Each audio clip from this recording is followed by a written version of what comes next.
Okay, guys, so today we are going to cover Chapter 6, Manicuring. And so if you are in nail tech school, taking nail tech courses, or simply want to refresh yourself or learn something new, this breakdown of Chapter 6, Manicuring, might be helpful. We are coming from the Milady Standard Nail Technology textbook.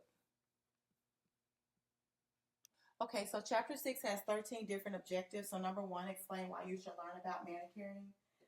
Number 2, list the services that are included in your state's scope of practice for nail technicians. Number 3, describe the equipment needed to perform nail services.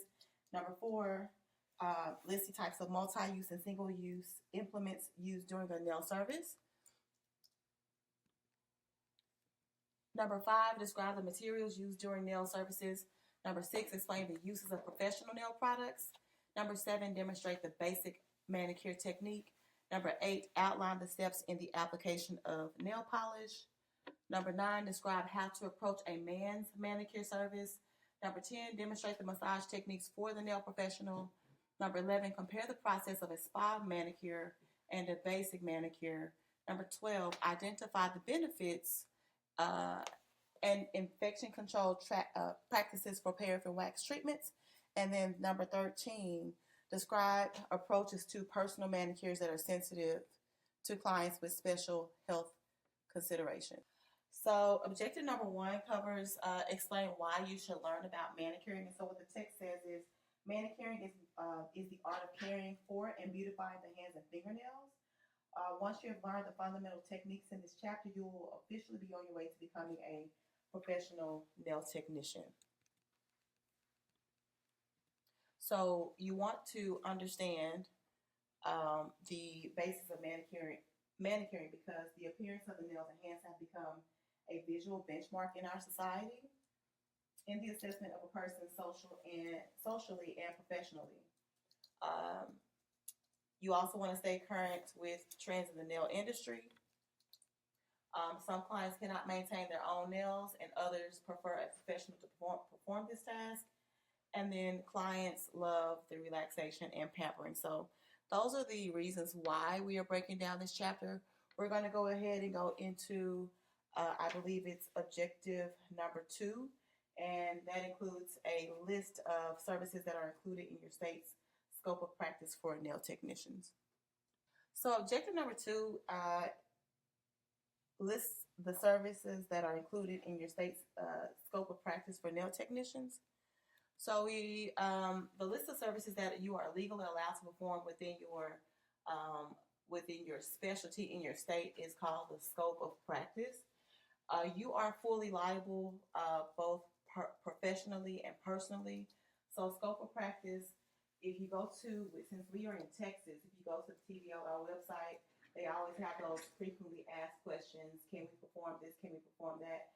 In Texas, there's not many things that you cannot do in terms of nails as a nail technician other than remove like embedded ingrown toenails that may bleed, right? Because they have to be referred to a podiatrist.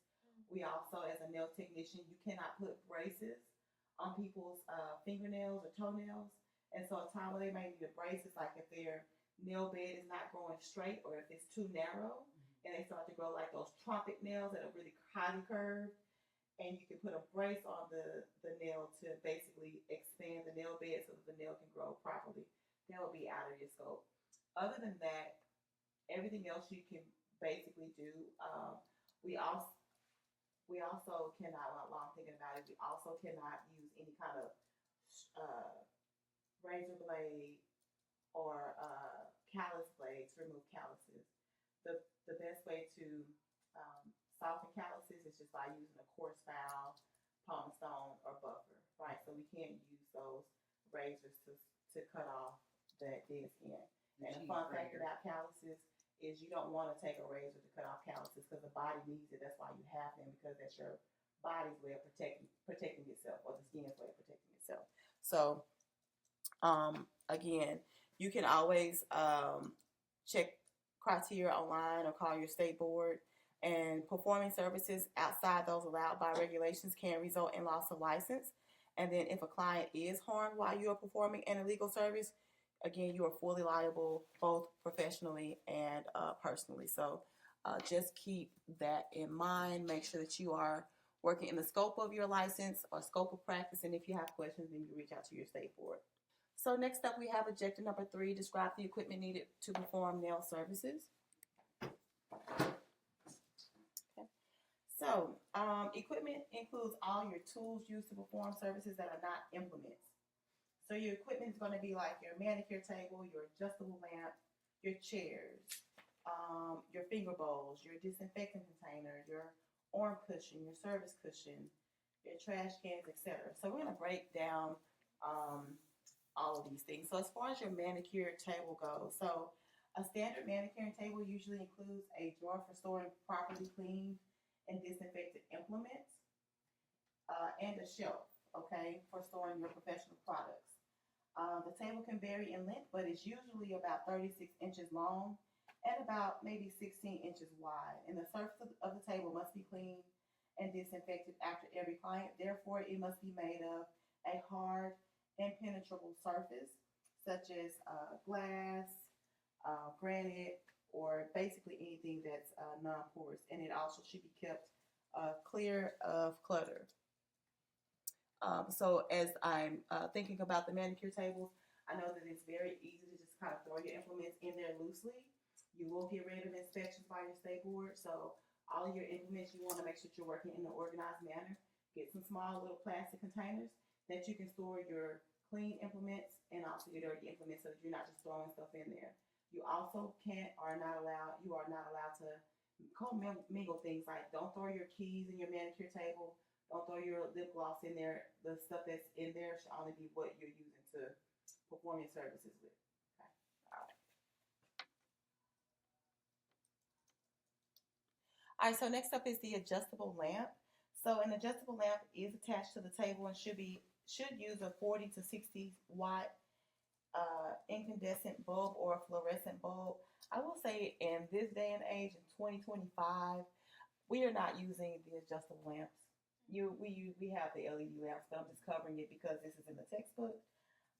So I'm not going to spend too much time on that. Just be mindful of the type of lamp that you do purchase for your table, especially if you're going to be working with your gels. I'm going to go on to the next piece of equipment. What's the movement you have? Our next piece of equipment are our chairs and finger bowls. So for your chairs, you want to select your chairs for ergonomics. So the word ergonomics just means that it's going to help you do your job comfortably. It's going to keep you from having occupational diseases or disorders. So back problems, leg problems, etc. Choose it also for your comfort. Choose it for the durability. Choose it for the resistance sustaining. And as far as your finger bowls, we use the finger bowls to soak the client's fingers in warm water and soften the skin and cuticles. Again, some of your manicures may be dry manicures where you won't be using a finger bowl.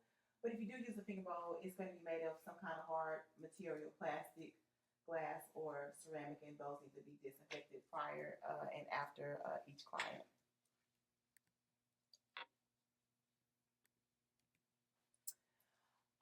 The next type of equipment, pieces of equipment, are our disinfectant containers, our clients' arm cushions, and service cushions. So your disinfectant containers, you guys can get a small disinfectant container to sit on your station. It may clutter the station, so if you just want to have a dispensary area to do your disinfecting, you can do that. But I do want to highlight that your implement should have complete immersion, right, of your service set. So your service sets are going to be all of the implements that you use to perform your services. So your clippers, your nippers, your pushers, your cureys, and things like that. So that will be your service set because you may use all those different implements on one client. So make sure that you understand what a service set is. And then when it's time to disinfect those, make sure that you always have complete immersion of your service set. So that what that means is the disinfectant has to completely cover all of those implements. Your client's arm cushion should always be covered. There should be no client contact with the arm rest or the arm cushion. You should always put a towel over that cushion. And then same thing, you may have a service cushion where you may have to, let's just say you have a client sitting at the pedicure table or pedicure bowl, pedicure chair, and you're going to do a manicure at the same time, and they need a cushion to maybe raise their arm.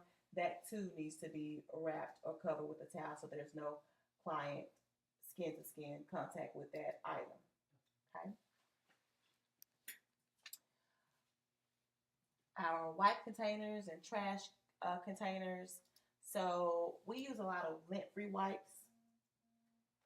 It may be you can use. I recommend using lint-free wipes, and just have a container to hold those. They should not be just hanging loosely or living freely in your manicure table or in your kit. And then, just as a reminder, TDLR does require us to have covered trash can containers. And then, while I'm thinking about the trash cans, we have trash bags. You should be changing your trash bags every day. And if you don't use a trash bag, what TDLR tells us we have to do is wash our trash cans every day. I personally don't want to wash trash cans, so we're just going to use, I recommend using trash bags. And then your supply tray. So your supply tray is,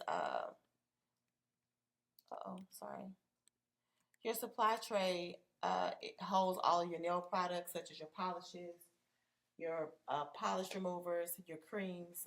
They should be sturdy, easy to clean, and then you should place all products on the tray that makes it easy to keep the tabletop clear and free of clutter. Gosh, I almost couldn't say that. And then your supply tray too must be cleaned and disinfected after every client. Okay, so the next piece of equipment that is commonly used for manicuring is an electric nail polish dryer. Please do not pay attention to this picture here. I'm not sure why my lady gave us that picture because that is actually either an LED or UV lamp, but an electronic polish dryer is designed to shorten the time it takes for your client's nail polish to dry. They sometimes have heaters and fans, and basically the air blows on the nail plates to speed up the evaporation of the solvent from the nail polish. In 2025, most people are not getting regular polish, so you're not going to be using an electric nail polish dryer. More than likely, you're going to be using an LED or UV light, which is on the next slide. Okay, so your LED and UV lamps, they are light units, and although many clients think of them as dryers, they actually are designed to cure the polishes, the gel polishes, not dry them. And so all of your gel polishes, we'll talk about how they're comprised, what makes them work, how they work when we get to chapter 12. Okay. But in short, though, we too have to clean and disinfect the inside and outside of our UV lamps. Next up is an autoclave. So in Texas, you can either have an autoclave, which is a high pressure steam machine that sterilizes your tools and implements. You can either have that or you can have a UV sterilizer.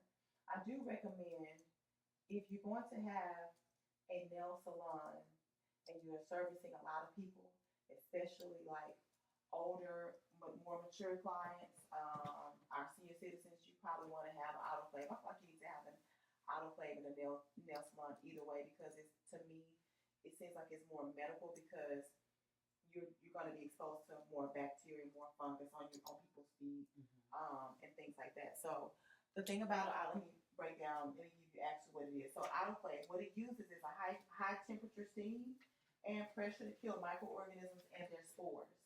So spores are resistant, hard to kill bacteria. Make sure that you understand and know what spores are.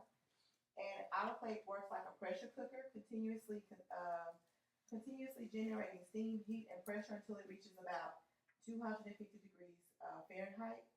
And then once optimal heat, pressure, and steam levels are reached, it must remain at that point for at least 15 minutes to kill any harmful, to kill all harmful microorganisms and their spores. So while using an autoclave remains the best way to sterilize your implements and tools, it does need to be done correctly. If you're going to use an autoclave, if you're currently working in a nail salon that has an autoclave, they should be doing monthly spore testing, where they are testing every 30 days to make sure that it's really killing all microbial life. Okay, so that's our tidbit and our 2 cents about an autoclave. Okay, so here's a little bit more about disinfection. So the text says say no to sterilizers. So there is a such thing as electric sterilizers, bead sterilizers, where it looks like a little baby bottle warmer, and you put like these little silicone beads in there, and they're supposed to be quote unquote a sterilizer. That's not allowable. Okay. Baby sterilizers should not be used to disinfect or sterilize your implements. These devices can spread potentially infectious disease and should never be used in a salon, spa, or barber shop. Additionally, the UV light unit should not disinfect or sterilize implements. Those UV light containers that we use, UV sterilizers, those are basically like a holding place for your tools and implements after you've cleaned and disinfected them. And because their job is going to be to stop the growth of any microorganisms, but it's not, if you just use it alone, it's not going to be effective, right? So if you're going to be using a UV sterilizer, it only should be after you have cleaned and disinfected, and you're using that as like your quote unquote your holding tank for your clean and disinfecting implements. Okay. Then we have electric hand and foot mitts. Again, this is 2025. I don't really know many salons or spas are using electric hand and foot mitts. You may find that used at like one of those top tier spas where they're providing whole body treatments, and they may put like a warm mitt over your hands and feet after they've applied a mask. But that's basically what they are, right? So they're designed to add to a special treatment to a manicure. So your heated mitts may have they may make for a higher cost service, or it can be an add-on service. So after the massage, conditioning lotion, or even a mask, they may be applied over the hands or feet, which are placed in a plastic cover and inserted into the foot mitts. The warmth helps basically to condition your skin. That's really what it is. So it's like an add-on service to help products penetrate. It also aids in comfort and relaxation. Terry cloth mitts are also another,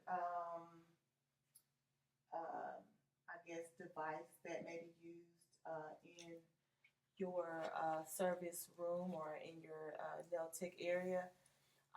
They use terry cloth mitts are washable, and a lot of times they're used over paraffin. And again, that's just they're designed to help products penetrate. I don't know how often they're really used, but they are a thing.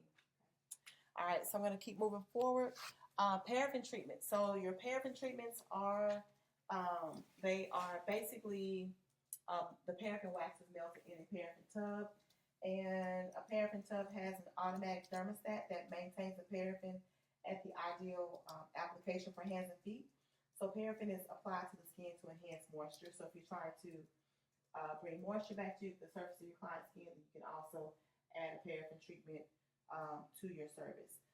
All states require that items like paraffin be removed in a single-use manner. So if you're going to have your paraffin wax container, which are warmer, don't have your clients to dip their hands and feet into that container because it is contaminated. You have to go into that container, scoop your paraffin out, put it in the bag, and then apply it to your client's skin that way. And then you may see ventilation systems needed or used in some salons. So basically, the products used when performing nail services may contain chemicals that can affect the worker's well-being. Exposure to nail dust and chemical odors and vapors can affect one's breathing and respiratory health. Fans and open windows are not substitutes for proper ventilation. They will simply circulate vapors and dust around the room. So just know that, like, if it's close quarters, the odors are strong, you may have to invest in a ventilation system. They have portable ones, or sometimes people will get them installed. And so one of the most effective ways to ensure safe working conditions is a local source capture ventilation system, and it's just designed to capture vapors and dust while you're working. Some salons also have ventilated tables with filters. Some of your manicure tables may have that built-in ventilation and filter. So that's also something else that you can consider when it comes to your ventilation. Okay. So again, your local source captures are going to probably be the best option. And yeah, there are some tables that come with filters and portable downdraft vent machines are going to pull any vapors and any dust into its machine so that you can be healthy. And again, I want to just recommend just wear your mask for sure because even though you may have a ventilation system, it may not be like 100% effective against those things. You just want to make sure that you're protecting yourself. All right, so objective number 4 lists the types of multi-use and single-use implements used during nail services. So first of all, our multi-use implements are going to be implements that can be reused after our infection control procedures have been performed on them. They're usually made of metal, which are stainless steel in nail technology, and a few examples of our multi-use implements are our metal pushers. We use that to push back the cuticles on the from the nail plate. Our nippers, we use those nippers to fully trim away dead skin from around the nails. Okay, so never use your nippers to cut, rip, or tear live tissue. Be mindful of how you use your nippers, and always maintain a sharp edge on your nippers. So if you notice that they're not cutting like they need to, you might want to just reinvest in a new pair. It's gonna, nip how you nip the dead skin like you need to, and then that's pretty much it for your nippers. Other multi-use implements are going to be like tweezers. You may use your tweezers for things like lifting small debris from the nail plate or placing nail art on the nail plate. Those are going to be the main two reasons you would use tweezers in nail care services. And then our nail clippers, obviously, we're going to use those to shorten the free edge. I don't think I have to beat that dead horse. So I'm going to keep moving through our next set of implements. So now we have our single use. So for your single use implements, these are going to be discarded after we use them on a client. They're usually going to be made of porous material like wood, cotton, or cloth. So our brushes and applicators, those are going to be any brush or applicator that comes into contact with the client's nail or skin during a manicure pedicure must be properly cleaned and disinfected before you use it on another client. The only exception to the brushes are going to be like the nail polish brushes, because they are stored in a place that's oxygen free, and polish is a water free liquid. There's no water inside of your polishes, so that's why you don't have to worry about bacteria and other microorganisms growing in your polishes. And then there's also other chemicals inside the polishes that prevent bacteria from growing. So that's the only type of brush that you don't have to basically, disinfect after, contacting your client. Wooden pushers are going to be single use. They're used to also remove dead skin from the cuticle, dead cuticle from the nail plate. You can also use your wooden pusher to clean up under the free edge as well as apply products. When you're working with your wooden pusher, you basically hold it like a pencil, and you're going to be holding it at a 20 to 30 degree angle, basically to push back the cuticle from the nail plate. So again, that's a single use item. Other nail brushes. So there are many nail brushes used in a nail service, and many brushes do have multiple uses.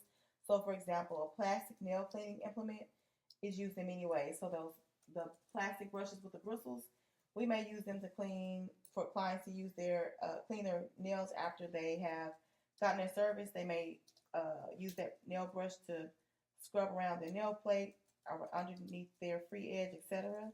You can also use that nail brush to remove debris from your own personal brushes that you're using in your services.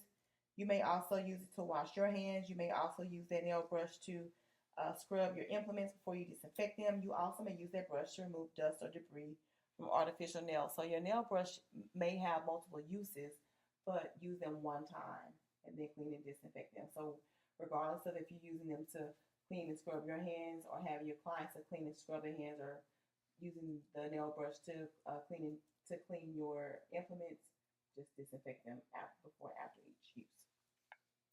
Okay. So then we have objective number 5, which is describe materials used during the nail service.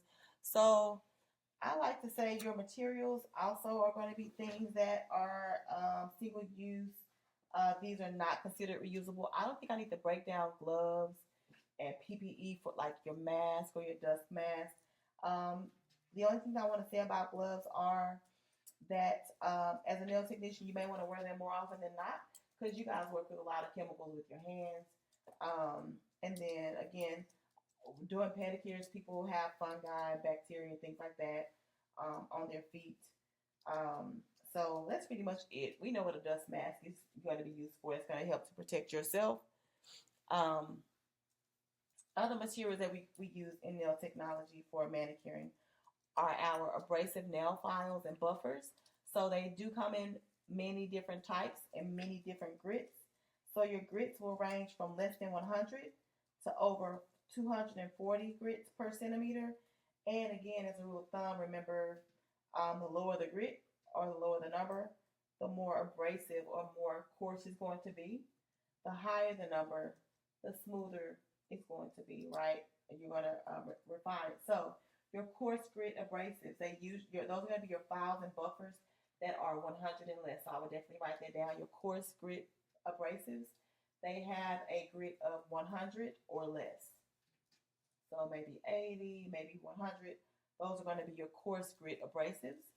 Your medium grit abrasives are going to be between 150 to 180 grit, and they are going to be used to smooth and refine your surfaces. And then our fine grit abrasives, those are going to be all 240 and higher. These are going to be used for like buffing, for shining, and removing very fine scratches. Two-way buffers or three-way buffers are also abrasive technology that replaces chamois. I'm not sure if you guys know what a chamois is, but a chamois is used to kind of like buff a surface. Like for example, back in the day, at the car wash, they would use a chamois to buff to make the car shine. So the two-way and three-way buffers replaces using a chamois in nail technology. So what is the text when it says so it says the two-way and three-way buffers, they're shaped like a two-sided nail file. If it's three-way, it may have a different shape, may even look triangle, but basically you use the buffer in steps. So it'll tell you like what step 1 is. You're gonna always, as a rule of thumb, you're gonna begin with your lowest grit abrasive,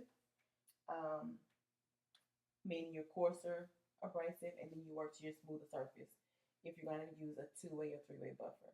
I always start with the rougher side, and then you finish with the finer, smoother side. Okay. And those are going to be used to basically give the nail shine. Okay. Our single-use or terry cloth towels. Again, we're going to be using lots of towels in nail technology, especially for manicuring and pedicuring. Just make sure that we are properly laundering our towels. Remember, TDLR requires us to launder our towels in hot water and in bleach. So no matter what color towels you use, you have to launder them in hot water and bleach. And then I think it's a given to throw away paper towels after you use them. As far as our gauze, cotton balls, pledgets, or plastic back pads, these are often used to remove nail polish. If it has a plastic backing over it, the plastic backing is on the back of that gauze to stop overexposure to you, right? Because you'll be applying your polish remover or acetone, and the plastic stops it from hitting your skin, right? So that's just so that you know what to use that for and how to use those. And then we have plastic, wooden, or metal spatulas. Your spatulas are going to be used to help you remove products from containers. Never use the same spatula to remove unlike products. So like if you have a foot scrub and a foot mask, you need to use 2 different spatulas for that. Don't mix them. Cool beans. All right, and so that would be all of that section. So our next objective, objective number 6, explain the uses of professional nail products. All right, so the first thing is soap. The text does give us a regulatory alert. So it says, as a professional, you need to know how to properly use professional products, what ingredients they contain, and what they do during and after use. You must also know how to properly store products and remove them from their containers in a sanitary manner. Um, this section provides a basic understanding of several professional products. So, as our state regulatory alert, it says reusing implements without properly cleaning and disinfecting them is against the regulations in every state. This inappropriate and illegal use of implements put clients at risk to transfer infection. So, in terms of soap, soap is used to clean the nail technicians and the client's hands before service. It acts as an infection control tool during the pre service hand washing procedure by mechanically removing microbes and debris. Soap is known to remove over 90% of pathogenic microbes from the hands if they are washed properly. Liquid soaps are recommended because bar soaps harbor bacteria and can become a breeding ground for pathogenic bacteria. So always use a pump dispenser for your soap, and always have your clients wash their hands prior to the service, and you can wash your hands prior to the service. In Texas, they do allow us to use hand sanitizer. As a rule of thumb, that should not be the only thing that you use throughout the course of the day. The next product is our polish remover. So your polish removers are used to dissolve and remove nail polish. There are two types. You have acetone and non-acetone. What acetone is, the definition is a colorless, inflammable liquid. It is miscible with water, alcohol, and ether, and has a sweetish odor or a burning taste. It is used as a solvent. So solvent means um, acetone can break up. It can break things down. Okay.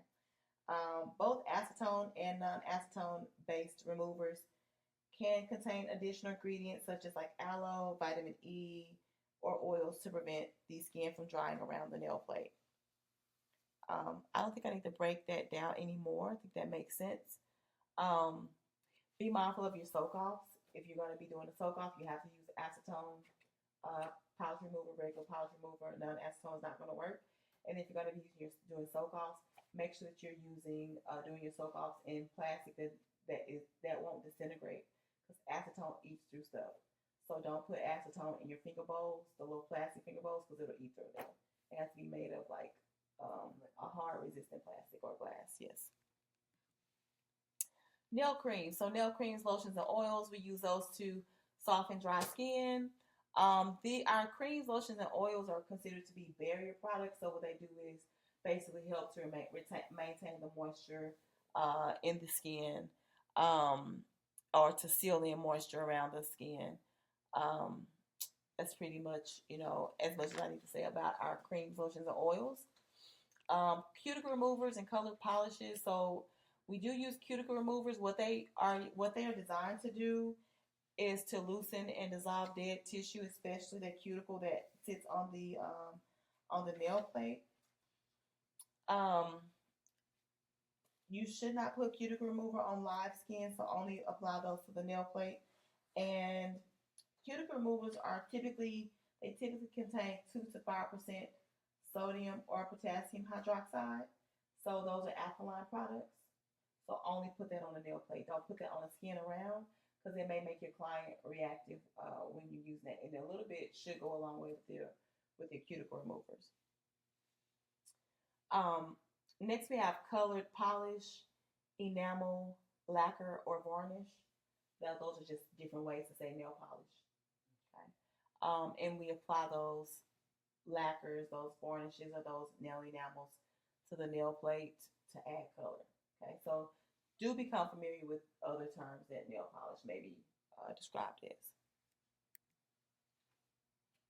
In terms of our gel polishes, Be mindful and know what you probably do that our gel polishes have to have a UV or LED light to cure. Um, these are definitely easier and more popular to use these days because as soon as you're done with your nail set, your design, your clients can go on about their daily lives without having to worry about them, damaging their paint job. Okay. There is a such thing as hybrid gels. So hybrid gels are gel polishes that combine the best of the polished world. So they have the durability and gloss of gels, but can be removed like polish with polish remover. So hybrid gels are a thing. And I'm going to keep going. Base coat. All of your polish systems should have a base coat. Always put a base coat on your client's nails. What a base coat does is prevent staining. If we're talking about regular base coat, like regular polished base coat, it is designed to evaporate. If we're talking about a gel base coat, you have to cure those. So gels are going to work like gels. The regular polishes are going to work like regular polishes. Some of your clients may benefit from having a nail hardener. They may have eggshell nails, flimsy nails, thin nails. You may have to apply a protein hardener to their nails. And that protein hardener is made of dimethylurea. You need to know that. You may have a question about that on your state board exam. So anytime you see dimethylurea, that is the main ingredient in your nail hardeners. Also, your nail hardeners also may have like collagen added to them. A lot of times they're clear. Um, they should not contain any formaldehyde. Um, Again, they have dimethylurea in them to provide cross links to strengthen the nail. And then again, we're going to be using those for thin or weak nail plates. Then we have our top coat and nail polishing products. So your top coat is going to give us shine. They're applied over polishes to prevent chipping or to add shine or also matte because we do have matte top coats, right? Um, Depending on what type of top coat you're using, especially for gel, sometimes you have to drill that off before you do a soak off, or yeah, before you do a soak off. Just gonna see if I had something else to say about that. Nail polish dryer products. This is a fun fact. So nail polish, your regular, not gels, but your regular nail polish, they evaporate. That's how they dry because evaporation takes place. Well, if you don't have a nail, like a formulated nail polish dryer, like a spray, oil sheen helps to quickly dry regular nail polish. Does not work for gels or oil sheen because oil and water don't mix.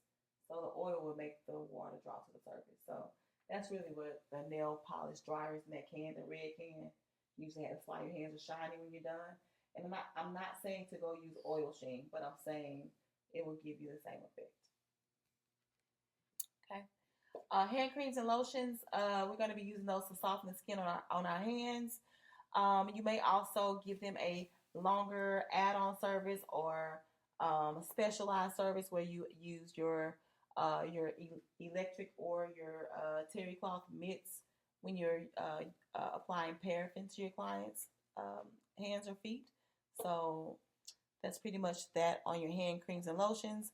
You may more than likely use your hand creams and lotions for your massage portion of your manicure. And then we have nail conditioners and sunscreen. So a time where your client may need a nail conditioner is if they have like brittle nails, they're breaking easily, they may be hard or brittle, they just may need some moisture. You may do a nail conditioner. And then sunscreens. I recommend applying sunscreen to your client's hands prior to putting them in the UV light because UV light is what ages us. Or they also have some gloves that you can apply to your client's hands before you put them in the UV light.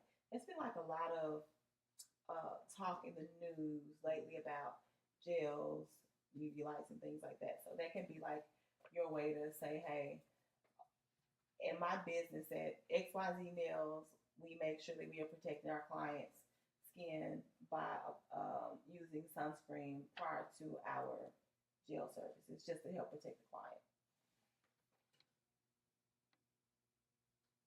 Okay, so we have objective 7, demonstrate the basic manicure technique. So the basic manicure is the foundation of all nail technology services. It is vital that you know how to recognize all of these components to make sure that your service is successful. And a manicure, again, is just a cosmetic treatment to the hands involving cutting, shaping, and often polishing the nails, removal of cuticles, and also softening the skin. If you can get your basic manicure procedure, including polish, down to 30 to 45 minutes at the most, preferably 30, before you leave school, you will be more attractive as a new hire to employers. Okay, so that may be something that you want to work towards, getting your manicures down to 30 to 45 minutes. Okay. That was one of the quickest questions. The next part of your service is your manicure services, or really all services, come in a 3-part procedure. So the pre-service, what it includes. So basically, you'll be breaking down your nail services into these 3 different categories. So the first category is the pre-service procedure. The pre-service procedure is an organized step-by-step plan to clean and disinfect your tools, implements, and materials, setting up your basic manicure table, meeting and greeting your client, and escorting them to your service area. I do highly recommend that you start getting your service, doing your pre-service prior to your client coming. So go ahead and get those implements set up, get that table set up. That way when they come in, you can greet them, you can get right started. The second part of that 3-part service is going to be the service. So the service procedure is an organized step-by-step plan for accomplishing the actual service the client has requested, such as a manicure, a pedicure, or your nail tip. So the service is a service. Okay, what service are you providing? And then the last part is your post procedure, and that's an organized step-by-step plan for caring for your client after the procedure has been completed. It outlines how to help your client through the scheduling and payment processes of the salon, and provides information on how to prepare for your next client. So that is the 3-part service procedure. I'm going to keep moving through to hand washing and the manicure consultation. So hand washing in general is just used to help prevent the spread of communicable diseases. Make sure that you wash your hands before and after each client. Hand sanitizer is there as a bullet. It just lets us know that your state may allow you to use hand sanitizer. Texas does allow us to use hand sanitizer, but that does not need to be your only choice or only thing that you do. And the CDC states that hand sanitizers, they are appropriate for use. They also know that they are to be used only when water and soap is not available. Okay. So yes, proper hand washing is vital. Resort to using hand sanitizer only when it's necessary. And then we're going to get into the manicure consultation. So in your textbook, there are consultation. There's an example of a client consultation form on page 156 and 157. So the consultation with the client before the manicure or any other service is an opportunity for the nail technician to get to know the client and understand their expectations or needs. So don't rush through the consultation. Things that you may ask during the consultation: how did you hear about us? If you were referred, who referred you? Approximately, when was your last nail care service? In the past year, have you had any of the following services either in or out of the salon? So, have you had a manicure? Have you had a pedicure? Have you had nail enhancements? Another question you can ask is, do you have any conditions that I need to be aware of, like circulatory diseases? If they have circulatory diseases, you need to know as a nail technician, don't do massage. Don't do an in-depth massage. If they're diabetic, you want to be careful with your sharps for them because you don't want to cut them. They take a long time to heal. So you want to understand their health history. You may also have a question as far as like what services do they regularly receive, okay? You may have questions about their lifestyle. You may have questions about what is your goal for the nail appointment or if they are there for a special occasion, just to help you better serve them. Okay, I'm going to move. Next, we have the basic nail shapes. So you can find, there is a chart on page 158 that gives us the basic nail shapes for a manicure. I'm going to actually break down each one. I'm going to give y'all the keywords that you may see on your exam because they do like to test and quiz whether you know the shapes and the characteristics of them. So, like for our square nail shapes, just know that the square nails are straight, they're completely straight across the free edge, and there is no rounding on the outside corners. Okay, so your square shape, they're straight. It's a straight free edge, no rounding on the outside corners. Your squoval still has a square free edge, but the corners are rounded. Okay.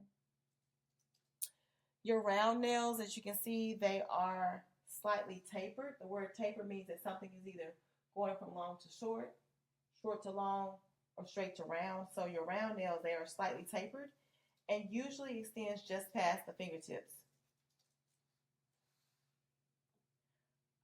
Then we have oval nail shapes. So oval nail shapes is considered to be a conservative shape and thought to be attractive on most people's hands. And then we have a pointed slash stiletto nail shape. And again, it's tapered and longer than usual and usually emphasizes a slender appearance on the hand. So those are our basic nail shapes for a manicure. Okay. All right, so we are on objective number 8. Okay. Objective number 8, outline the steps in the polish application. So polish is a very important part of the client satisfaction and overall success of your service. It may determine whether a first-time client returns to you. It's the last step in the manicure and a constant visual reminder of your work for your clients between visits. When your client look at their nails perfectly polished, they will admire your work and likely return. If the polish is not applied perfectly, they will have a constant reminder for a week or more of a less than perfect manicure and may choose to go somewhere else for their next manicure. So I do recommend practicing your polish application, especially when it comes to like the gels, because sometimes it's hard to work with gel because gel builds up, it gets pretty thick, right? So choosing a nail color. So when it comes to choosing a nail color, if a client asks you for your help when they're choosing a nail color, suggest a shade that complements their skin tone. All right.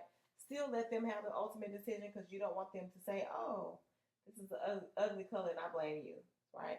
So some nail salons they might give recommendations. Maybe you can give them 2 or 3 choices and let them pick from them.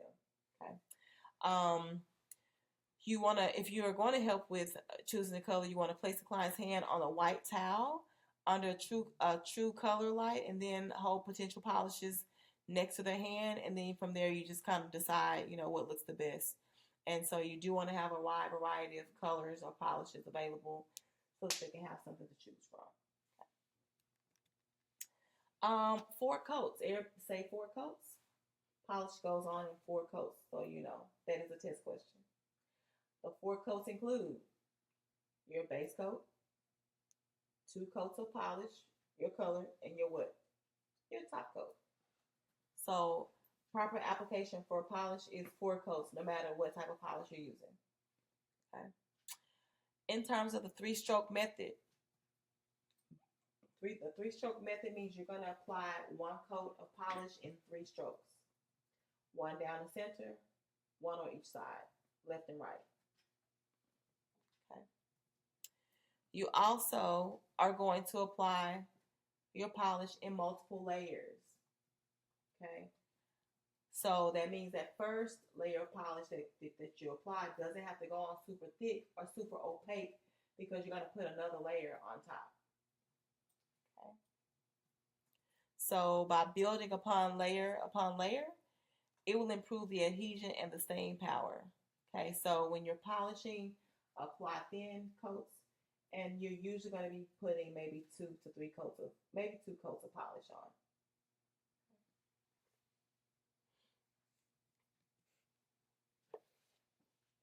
Next up, we have objective 9.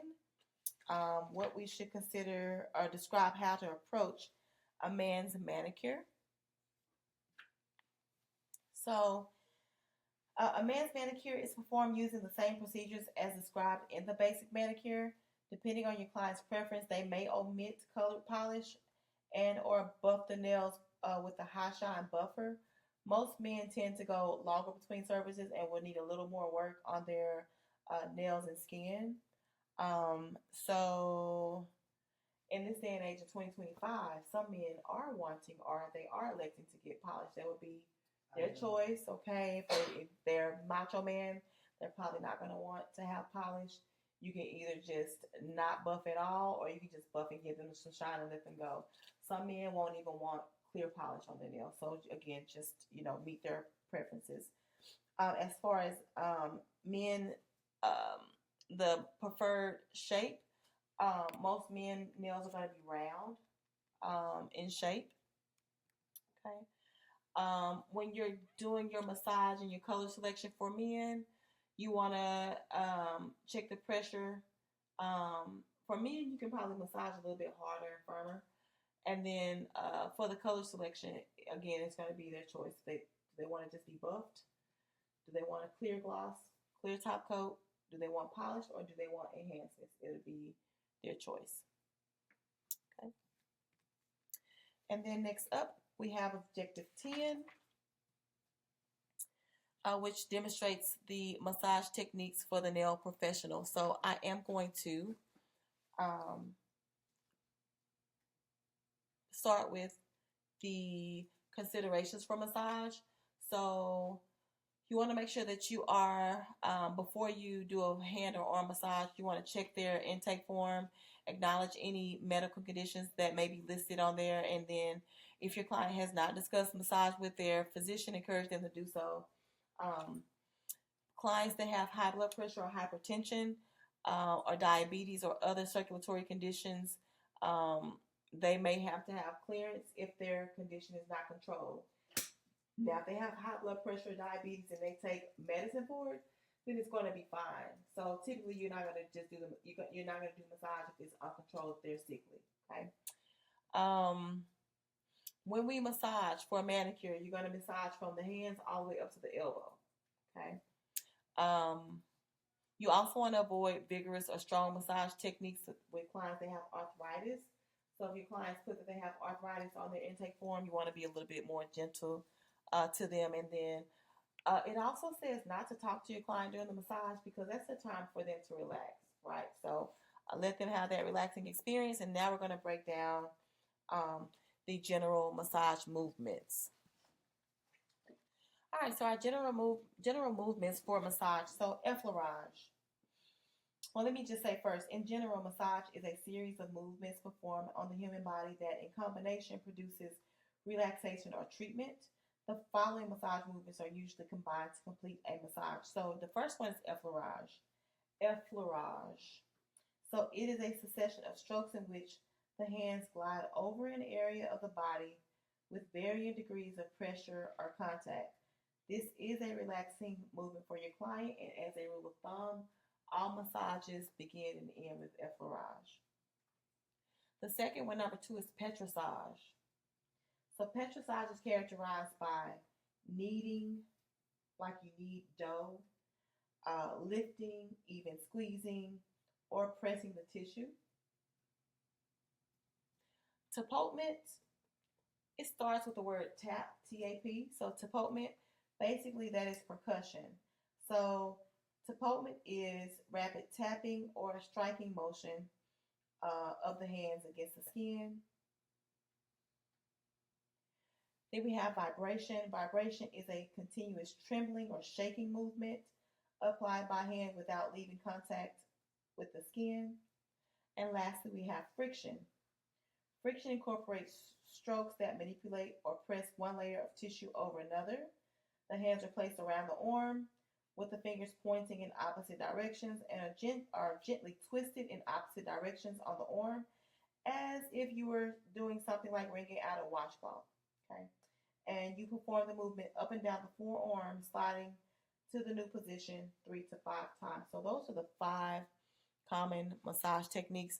You can also use these techniques in pedicuring as well. And as a tip, firm, gentle, slow, rhythmic movements in a predictable routine are the key to a relaxing massage.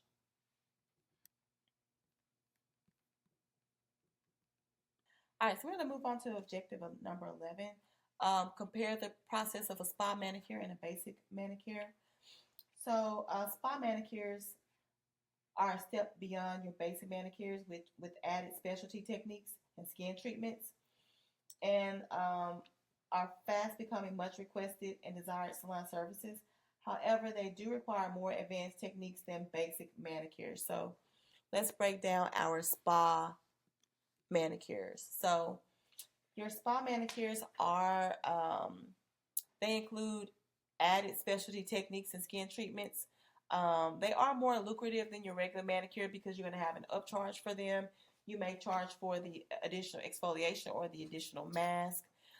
It should include a relaxing massage. So just so that you know, your regular basic manicures don't have to come with a massage. Okay, if you're just doing if they're just adding if they're just adding if you're just doing a dry manicure to prep for your service, no massage. But if they're purchasing a massage and they want to have a spa massage, then yes, we are going to do a manicure. But that really would be your client's preference if they want the massage, or your preference if you want to add that into the service. What else? So examples of a spa manicure may be something like a rose garden manicure where you may put roses in the finger bowl. You may have a rose scented theme. Okay. What else? You may also, your spa manicures, a lot of times they are results oriented. So your client may be coming in to treat their dry skin. They may be coming in for a specialized service on their dry or brittle nails or weak nails. They may also, you may have a special spa manicure that may be chemical free or using all natural products for your people who are, those green people. I call them green people that, want all natural. They're naturalists, I should say, or additional techniques. Okay. Theme manicures are also a thing. So your theme manicures may be based on a theme and maybe based on a product. Maybe you have, like, for example, for Valentine's Day, you may have like a white chocolate or dark chocolate manicure, and things smell like chocolate, right?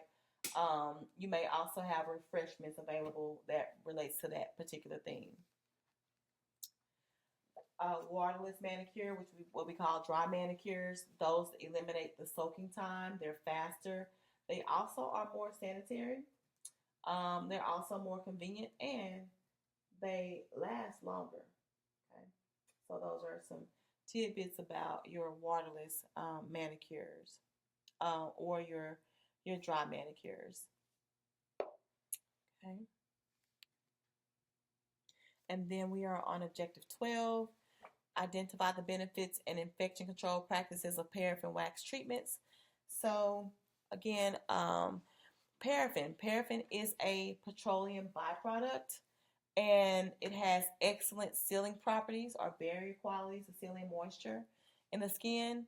So basically, they hold moisture in the skin. They are designed to trap moisture while the heat encourages the pores to accept the benefits. And the heat from the warm paraffin increases blood circulation as well. Okay. It is considered a luxurious add-on service, and you just want to make sure that you examine the client's intake or consultation form prior to offering paraffin. Okay, but that would be an add-on service. Okay.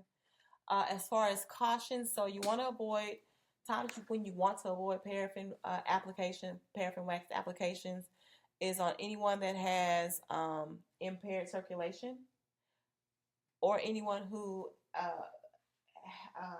suffers from like a feeling in their fingers or toes, because they won't be able to tell how hot it is. You don't want to burn them, right?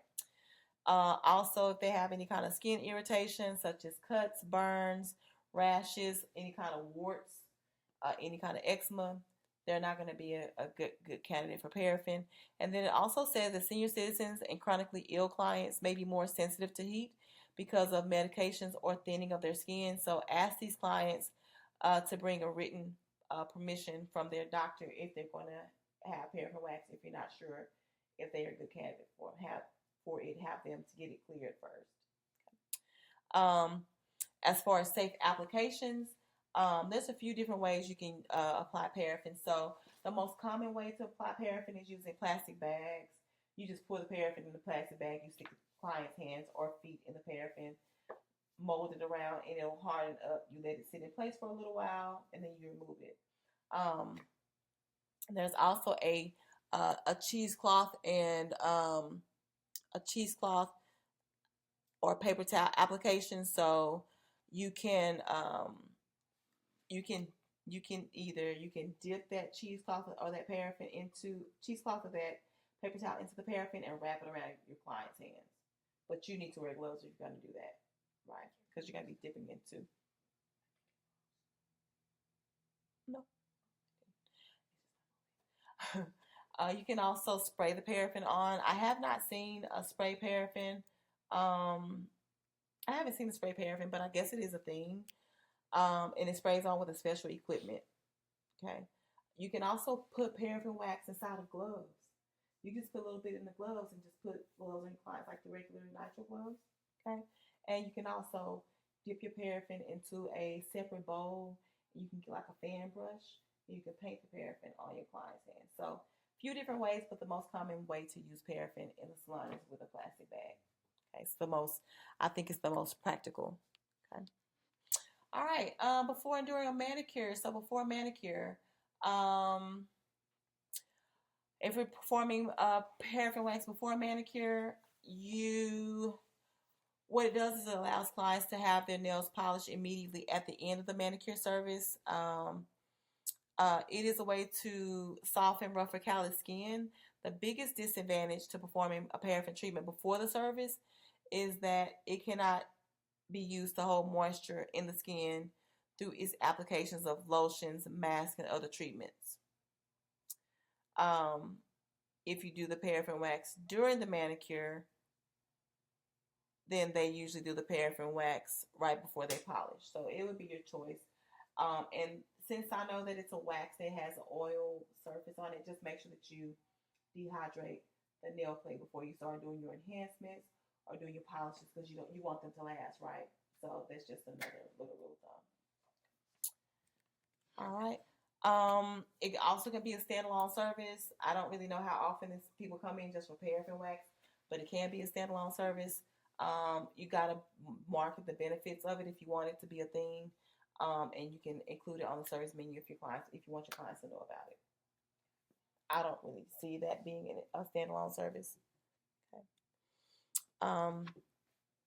And then we are at our last and final objective. So describe the approaches to personal manicures that are sensitive to clients with special health considerations. So during the consultation, you want to ask your clients if there are any health concerns that you need to be aware of.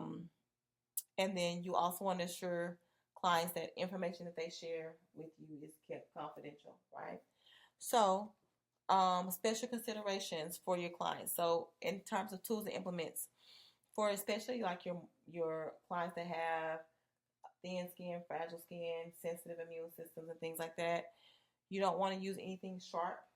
No sharp tools. So, for some clients, if you feel like they have fragile skin or they're just a delicate person, instead of using your metal pushers, maybe just use a wooden stick or wooden pusher.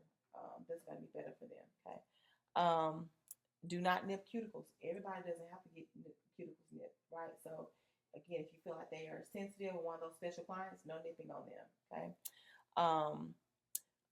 You may have to only use fine grit abrasives for those clients, for some of your clients. And then when you're clipping your clients' nails, always check underneath, because we have that hyponychium there that tends to grow out. And so if you're not aware of that, you may cut that and they may bleed. So always look up underneath. As if someone says, hey, I want to cut my nails down, You cut them down to the hyponicum if you see it, and then the rest you can just file. Okay. When it comes to paraffin, some clients may be more sensitive to heat due to loss of sensation in their extremities. So you may have to also be mindful and let that wax cool off a little bit, just so that we're not burning anyone or people that have sensitivities. And then other medical considerations. I skipped massage. Sorry. When it comes to massage, you want to ask permission if it's okay to massage. Some people don't like massage. If they've had like hand surgeries, bone fractures in their hands, they're probably not going to want a massage. Okay. Same thing applies to the feet as well for pedicure. Some people have had like foot surgeries. No massage. Don't try to bend and flex their toes. It's just too painful. Um, and again, use lighter pressure. And again, the text tells us not to bend the fingers and wrists and things like that because you just don't want to like harm anyone. Okay. Other medical considerations for your clients that have limited mobility, you may have to move any obstructions, like if they're in a wheelchair, so they can get to your workstation easily. Some clients may have involuntary movements. They may have tremors, or they may jolt their legs. So you might want to. It says roll up a hand towel or support the entire forearm from the elbow if they have involuntary movement in their hands and arms. If they have altered vision, you just may have to explain or describe what you're going to do for them, or explain the nail art if they have impaired vision. If they have painful joints, it says to handle them gently, never apply pressure directly to joints, and do not manipulate the joints during the massage service. And then some clients may have caregivers. If they have a caregiver, always make room for your caregivers and accept any assistance from them. And then lastly, if your clients have a lowered immunity, if they are prone to infection, prone to sickness or illnesses, you want to make sure that your infection control practices are followed. Okay, so that is it. This is our summary and review. If I can get over to it. Sorry. So we've talked about how to perform basic manicure techniques. We discussed the tools, implements, and materials needed to perform the services or such tasks. We talked about where to find state regulations. You're going to find them on your state board's website, or you can call them. We discussed basic nail shapes for men and women, and then how to perform a hand or arm massage techniques and special considerations used in nail services. So these are all of our objectives, and that is all of Chapter 6, Manicuring. We will see you guys next time.